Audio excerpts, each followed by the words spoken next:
Underpass બનીને તૈયાર થયો। સીએમ ભૂપેન્દ્ર પટેલના હસ્તે અંડરપાસ ખુલ્લો મુકાશે। સોમવારના રોજ સવારે 9 કલાકે લોકાર્પણ થશે। હજારો વાહન ચાલકોને ટ્રાફિકથી મુક્તિ મળશે।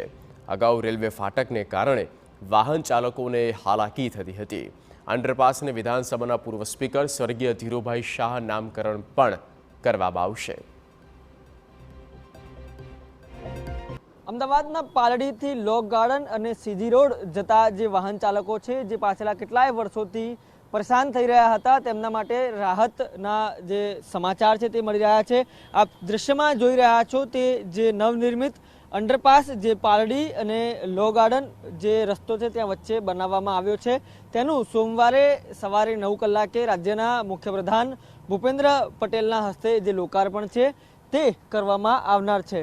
મહત્વનું છે કે દિવસમાં હજારો જે વાહન ચાલકો છે જેઓ અહીંયાથી પસાર થાય છે, પરંતુ પાછલા કેટલાય વર્ષોથી આ જે અંડરપાસ છે તે બનાવવાની કામગીરી ચાલતી હોવાના કારણે જે વાહન ચાલકો છે તેમને વૈકલ્પિક રસ્તાનો ઉપયોગ કરવો પડતો હતો। પરિણામે જે ટ્રાફિકની સમસ્યા છે તે સર્જાતી હતી।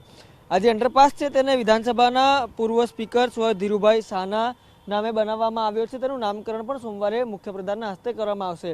આ ઉપરાંત આપ દ્રશ્યમાં જોઈ રહ્યા છો અંડરબ્રિજ છે કે જેને કહી શકાય કે વેસ્ટર્ન રેલવેઝ ઉપરાંત મેટ્રો રેલ અને અમદાવાદ મ્યુનિસિપલ કોર્પોરેશનના સહયોગથી બનાવવામાં આવ્યો છે। સોમવારે સવારે મુખ્યપ્રધાનના હસ્તે જે અંડરપાસ છે તે ખુલ્લો મૂકવામાં આવનાર છે, ત્યારે અહીંથી પસાર થતા હજારો વાહન ચાલકોને ચોક્કસપણે રાહત તો મળશે જ, પરંતુ જે ટ્રાફિક સમસ્યા છે તેમાં પણ ક્યાંક ને ક્યાંક છુટકારો મળશે। રાજ્ય સરકારની ફાટક મુક્ત ગુજરાતની જે વિચારધારા છે તેને પણ આ અંડરપાસ છે તે ખુલ્લો મૂકવાના કારણે વેગ મળશે। કેમેરા પર્સન વિવેક ઠાકોર સાથે રોનક વર્મા, TV9 અમદાવાદ। વડોદરા મહાનગરપાલિકા